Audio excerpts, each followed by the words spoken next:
Hey y'all, I'm Gabriel Richarde with Balcones Distilling. I'm our spirits manager. I'm here outside of our main production facility. I'm going to take us through and dive into some of the production details and processes, so follow me.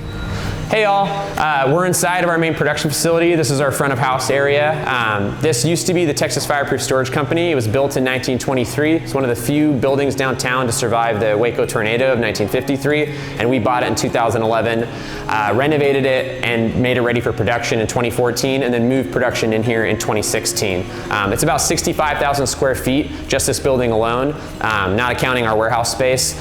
We originally moved from a small spot about 5 blocks up. That was only 2,500 square feet. If we go in the tasting room here, that's about the size of our original location, and the still in the far corner is actually our original production vessel. We would cook, ferment, wash distillation, and spirit distillation, and that's still in the far corner. So let's go take a look. So the still in the far corner, a Hoga-made still. It's a Portuguese copper still. That was our first vessel, like I said. And then this has been our retail space. We got a bar in the far corner. We have a gift shop over here, and we've been serving customers in this space since middle of 2016. So when we moved here, we kind of designed the building to work for production, for grain deliveries and barrel deliveries and farmers coming to pick up spent grain. So kind of the feature of it is this like massive utility yard. And then after the fact, we realized, oh, people might want to tour here. And so now all of our tours kind of start in kind of the most rugged part of the facility, but that's where we're headed to get to the brew house. So yeah, a lot of things are happening in the utility yard. I think what's important to point out is we're producing a lot of our own utilities. So we have a boiler to produce steam that's powering all of our production processes in the building. It's a monster. We also have a whole compressed air setup. A lot of our valves are pneumatic valves, so they're controlled via compressed air. We like to say we're mechanized, not automated. So we have a lot of assistance in opening and closing valves and moving grain and moving spirit around. The far corner of the utility yard, we can see our evaporator towers and our glycol slurry. The evaporator towers are taking heat from inside the building and actually cooling this water loop going through the building.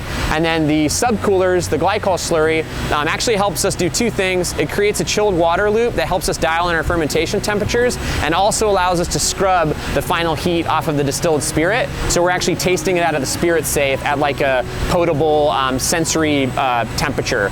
If you have a really warm spirit coming off of the still, it can kind of be really volatile and hit your face, and it's hard to perceive it. So the subcoolers really help us with that, especially in these hot Texas summers. Another thing to look at when we kind of get to the end of the production process is we have a little spent grain silo and a pot ales tank.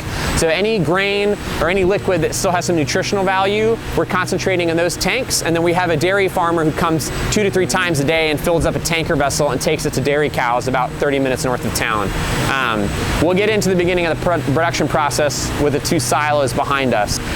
We have 2 60-ton silos, so they each hold 120,000 pounds of grain. We typically have our roasted blue corn on. That's a roasted blue corn that we originally got into through it's a Hopi style of corn that is used for tortilla chips and tortillas themselves, blue tortillas.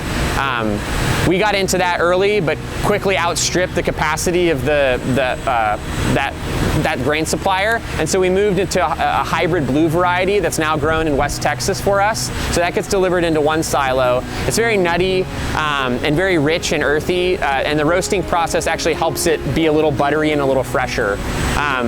The other silo typically holds malted barley. That's either Golden Promise, our Scottish barley varietal that we're very endeared to, or lately a lot more Texas barley. So we're working with Texas malted barley producers to get barley grown in the Panhandle and to grown in other parts of Texas. So that silo will either be filled with that or once in a while raw rye from Texas. Underneath these silos, you can see this chain vey. It's basically there's a massive motor inside that's going to tug this chain with like little hockey pucks spaced along it to tug grain where we need it to go. That helps us take grain from the raw stage in the silo into the mill room and then into the vessels where we're actually doing the brew or the cook. So we'll follow that inside into the mill room, and we'll kind of see the next stage of the process. So we're standing right outside of our mill room. We just came from our silos. So our grain is going to be pulled here via the chain bay, and then it's going to be, depending on what product we're making, which we'll get into, it's going to go into one of two of our mills, either our hammer mill or our roller mill. You're most definitely tasting a Balcones single malt, but Balcones also makes corn whiskeys, we make a rye whiskey, and we make bourbons as well. So we kind of make American style whiskeys as well as old world, like single malt style stuff.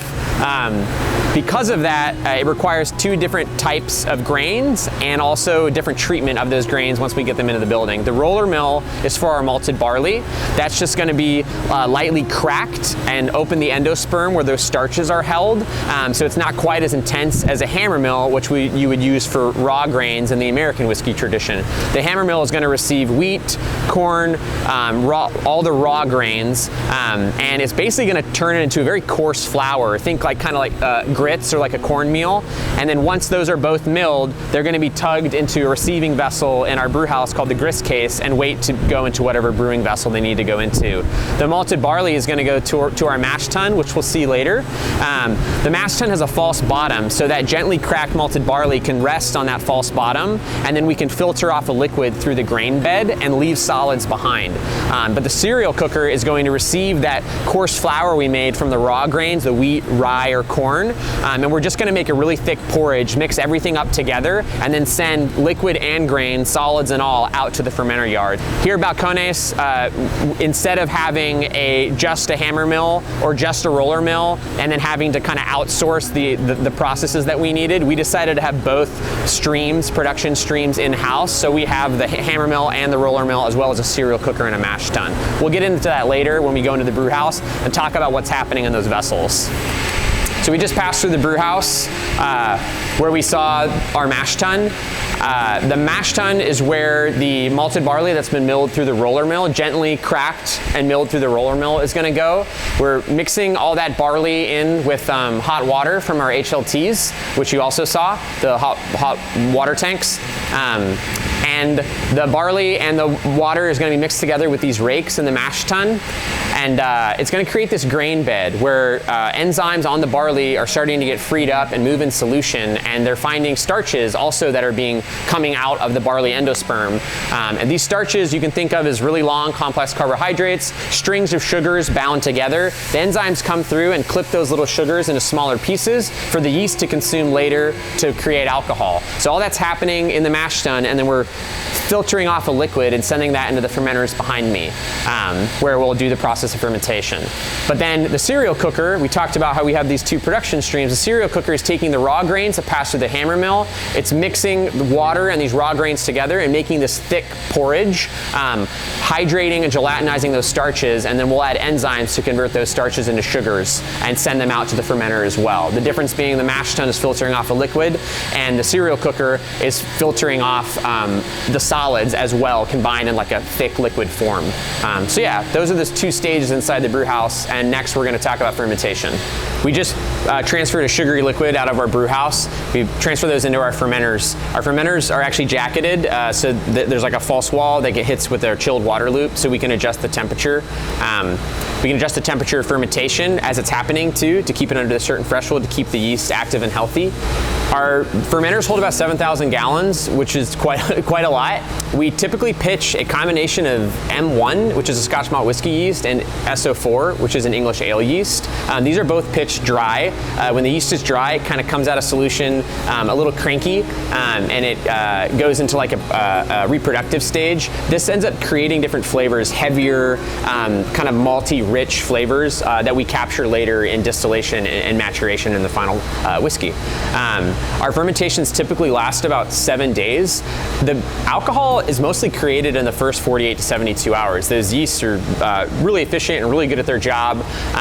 So by 72 hours, all the alcohol is produced, all that sugar has been consumed and converted into alcohol. The yeast start to fall out of solution, and then the bacteria in the air around us that are actually slowly being drawn into the fermenter through a pump, kind of inoculating the fermentation with like the Waco microbes and the Waco air. These bacteria kind of come alive and acidify the wash and create a lot of acidity. Later in distillation and maturation, these acids are going to combine to form esters and produce fruity flavors that will really add a lot to the final whiskey. So we do this in the fermentation, creating something that's really acidic, really tastes like lemon juice when it comes out of there before it's passed to the still house. But this leads to flavor precursors later down the road. Once we're done in the fermentation yard, after a 7-day fermentation, we're transferring a liquid to the still house that's about 10% alcohol by volume. From there, we're going to concentrate and do what we do on the distillation end of things. So we just came from the fermenter yard where we finished up fermentation, and we were left with a liquid that's about 10% alcohol by volume, our wash. This is transferred to the still house for our first distillation in our wash stills. Our wash stills are about 3,200 gallons. They have a long, kind of gentle gooseneck line arm, and they're very traditional looking. They're heated via a reboiler. That's an external reboiler so that we don't scorch the inside of the still body. So it's actually, the wash is actually pumped below the still and heated in this external reboiler and then pumped back into the body of the still.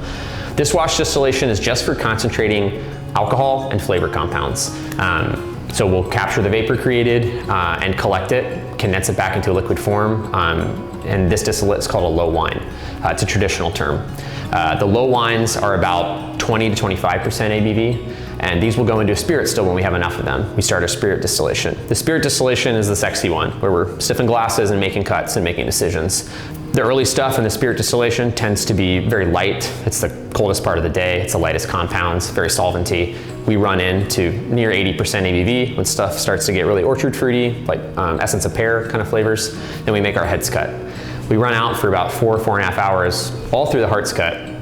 The spirit is getting really rich and malty and honeyed and marmalady. When we near the tail's cut, about 4.5 hours into the heart's run, it starts to get really oily, like butter on toast. A little oil is great, but not too much.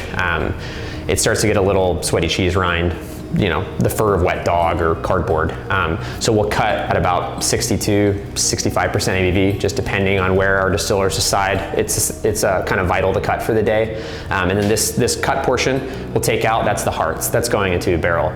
The heads and the tails, the high alcohol stuff early in the day, the lower alcohol stuff, really rich in oil later in the day, those are combined together, stuff that didn't make it into the cut, and they're called feints. That'll go back into our next spirit distillation for that product, mixed with the low wines produced by the wash still. So we have this cyclical process kind of filling the spirit still. At Balcones, we have some unique still geometry and unique distillation style. Obviously, we're using pot distillation. That's a big part of our philosophy in distillation, is this rich, flavorful spirit from on a pot still, which catches a really wide spectrum of flavor compounds. And then also our still geometry. As you've probably seen from the footage, we have this really crazy looking helical line arm. That was to mimic our original still geometry at our original location. We built a lot of our own equipment, and that meant that we actually ended up putting a condenser on a far wall of our old distillery, and we had to have this long line arm rise up and hit that condenser on the far wall. To mimic that same incline and distance travel to the spirit, Forsyth helped us design this helical line arm. It leads to a brighter spirit, it leads to more copper contacts, a little less sulfur, and a brighter, fruitier spirit, and also that height too helps us get really good separation of compounds so we can really dial in our cuts. We left off with distillation where we did our spirit distillation and we took out that heart's cut that's gonna end up going into a barrel. At Balcones, we call that new make. Our new make tends to come off the still about anywhere from 67 to 70% ABV, depending on the product and the strength of what we charge into the spirit still. Once that's passed to warehouse, they're gonna gauge it and then pick a proof. We tend to do our proofs at Balcones based on the character of the new make. If a new make's really spicy, well, we don't want to put it in a really high ABV because then it's going to pick up spice from the barrel and it's going to lose balance. So our warehouse staff and our distillation staff are making their own sensory analysis and kind of determining what ABV it should go into the cask at.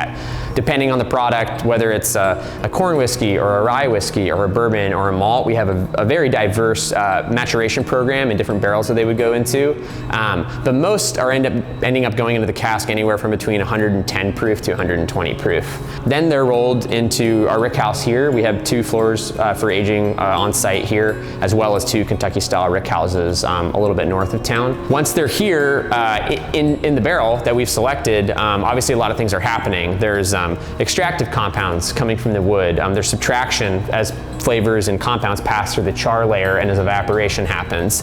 There's also oxidation. This barrel breathes, right? That's why we're using oak. It's a semi-permeable. It more or less keeps the liquid in, but it has a little gas exchange happening. So we're getting oxygen in there, and there's oxidative reactions happening.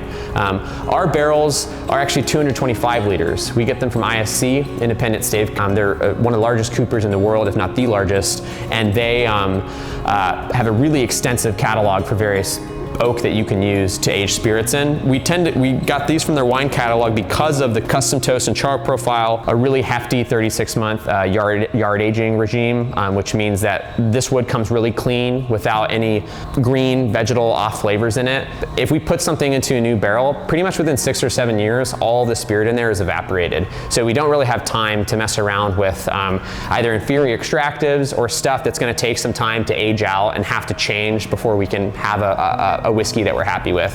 So we start with a really premium cask to produce whiskey in a shorter period of time that's very premium. And then once we've picked the cask that's going to go into a blend, our warehouse will come, they'll snag all those barrels, dump them into a casking tank, and bring a sample to the blending team, where we'll sign off and make sure that it's fitting the whiskey that it's intended to be. We're in the blending room here. As you can see, there's a lot of stuff around us. Each of these vials represents one cask in the warehouse. So when we're working on a blend for a whiskey that we're about to release, we will get flats of these vials, and we will set them up and we'll get them out on the table where we can get access to them, and we'll grade them. We'll move stuff closer to us that maybe is more appropriate for the whiskey that we're working on and the release that we're doing, and we'll move stuff a little further back depending on if it doesn't fit that profile. With the stuff that comes forward, we'll end up grading that into these smaller groups based on their flavor characteristics. So kind of softer stuff that's going to really fit the profile will come forward. Stuff that's maybe a little bit more in the middle, a bit more spice, a bit more tannin, a bit more structure might go in the middle of the pack. But then we'll take these lotted components, we'll mix them together, and we'll make samples of the blend and the whiskey that we're working on. The stuff that goes all the way in the back, we may end up transferring to other casks or moving to a different part of the warehouse, or adding water to them or marrying them to soften them up and kind of change them and direct them where we need them to go. It's a lot. We also do QC, we check in on experiments, we do product development in here, but all of it happens one vial, one sample, one cask at a time. Hey y'all, thanks so much for joining us on a behind the scenes Balcones distilling tour with Bevridge. If you're ever coming through Waco, I hope you'll schedule a tour, stop and see us at our bar or in our gift shop. Hope you enjoyed yourself. Make sure to check out the Bevridge tasting experience, and I hope to see you again soon.